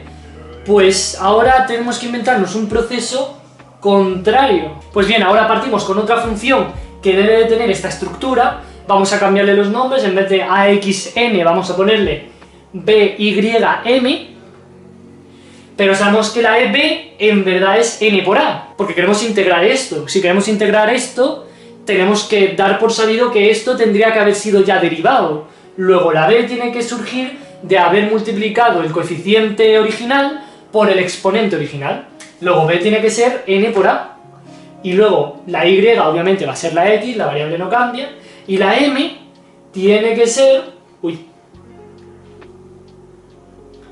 n-1. Luego la integral de esta función tiene que ser aquella operación que hagamos para transformar la B a la A, la Y a la X y la M a la N. Entonces para buscar la integral tengo que hacer que la B sea la A, que la Y sea la X y que la M sea la N. ¿Cómo puedo hacer? Vamos a empezar. ¿Cómo puedo hacer que la M sea la N? Pues me puedo pasar este -1 sumando al otro lado. Ya tengo la N.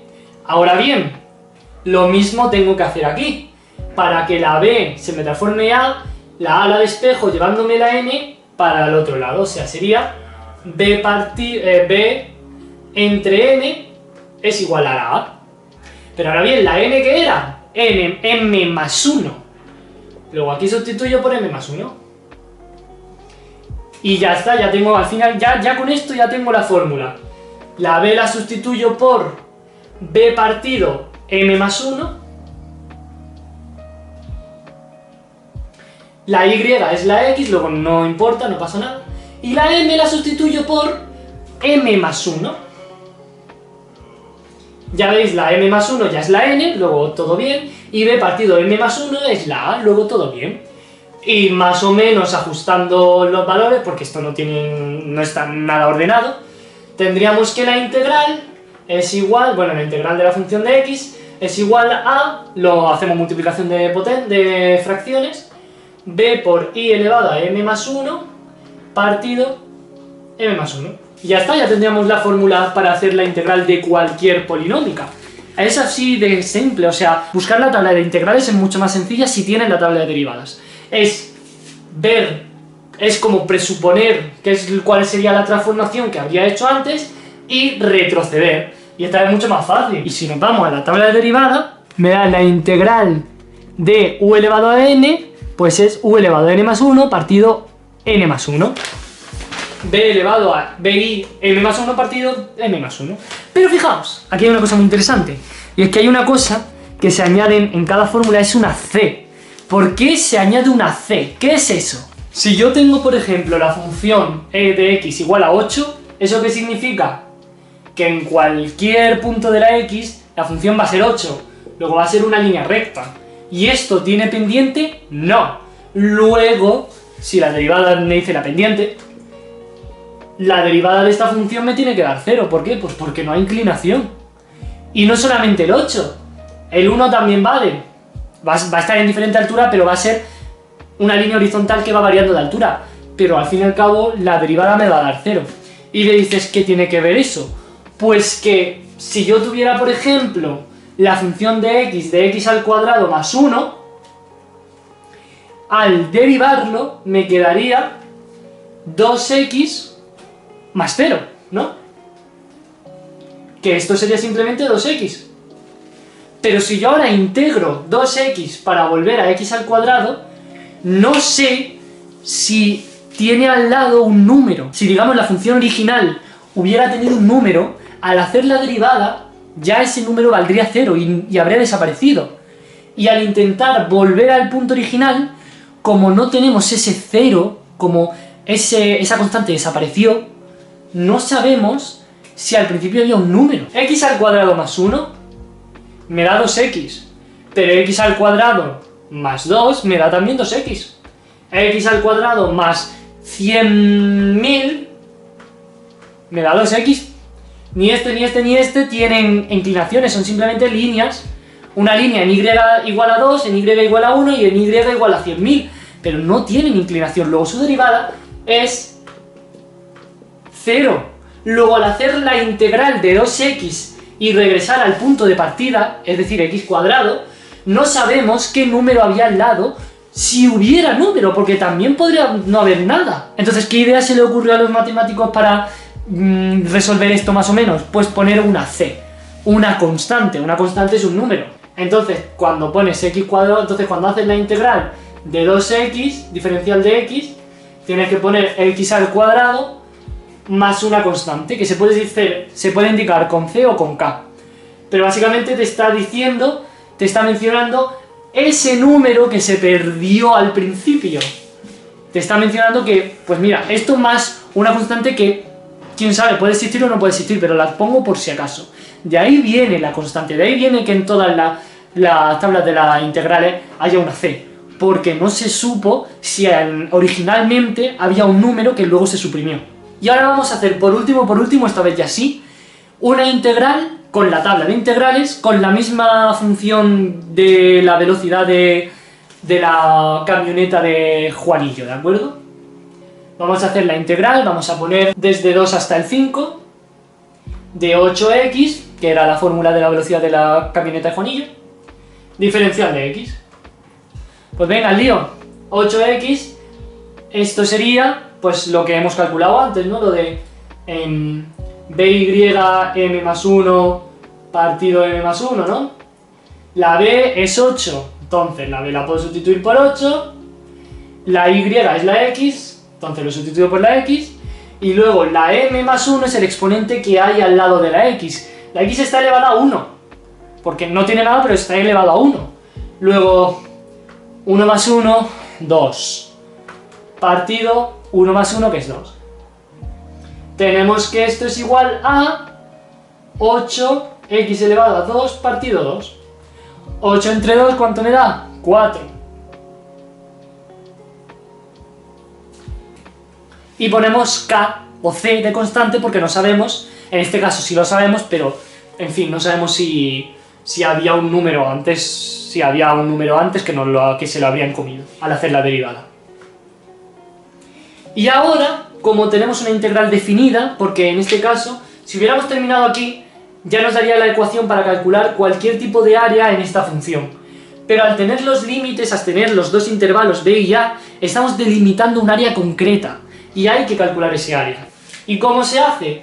Pues para empezar, al tener digamos unos límites concretos que nos delimitan el área para calcular, se suele quitar la k. ¿Por qué? Porque no pintan aquí nada.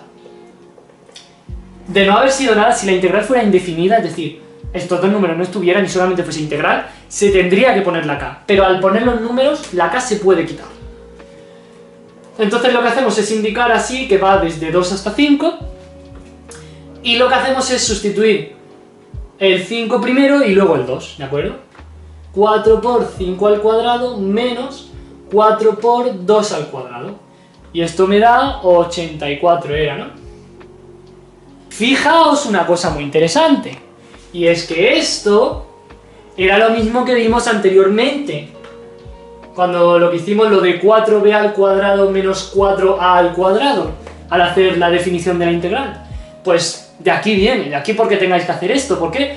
Pues por lo que hemos hecho con la definición. Esto de coger un intervalo b y restarle al a, se le conoce como regla de Barrow, ¿de acuerdo? Y la regla de Barrow sale pues de lo que hemos hecho, de hacer todos esos límites y esas movidas, que esa suma es la suma de Riemann. Ahí tenéis mucho vocabulario: integral, definida, constante, regla de Barrow, suma de Riemann, teorema fundamental del cálculo, antiderivada, que la antiderivada es básicamente la integral, etc. Y ya con esto ya habéis entendido integrales de una forma impresionante. O sea, ya me duele la garganta de hablarlo, pero es que por fin he terminado de explicar lo que más me gusta en matemáticas, y es la integral. Me encanta. Así que ya sí que sí podemos dar por terminado este vídeo. Y ya sí, de esta forma, con derivadas y con integrales, la humanidad podía describir cualquier fenómeno natural que se le impusiera. Porque no solamente podías calcular la magnitud que te decía cómo variaba otra magnitud, derivada, sino que también podías indicar la magnitud de la que procedía dicha magnitud que indicaba la variación de la otra.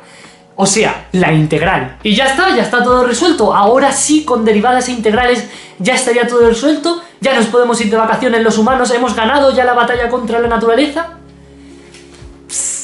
Bueno, más o menos, dijo la naturaleza. O sea, aún nos queda más jugo, ¿de acuerdo? Tendremos que desarrollar y mezclar bien estas dos cosas, ¿de acuerdo? Al menos tenemos la base para empezar a aproximarnos a describir fenómenos físicos de verdad de las buenas. O sea, la derivada y la integral es como si fuera un tronco y un chip.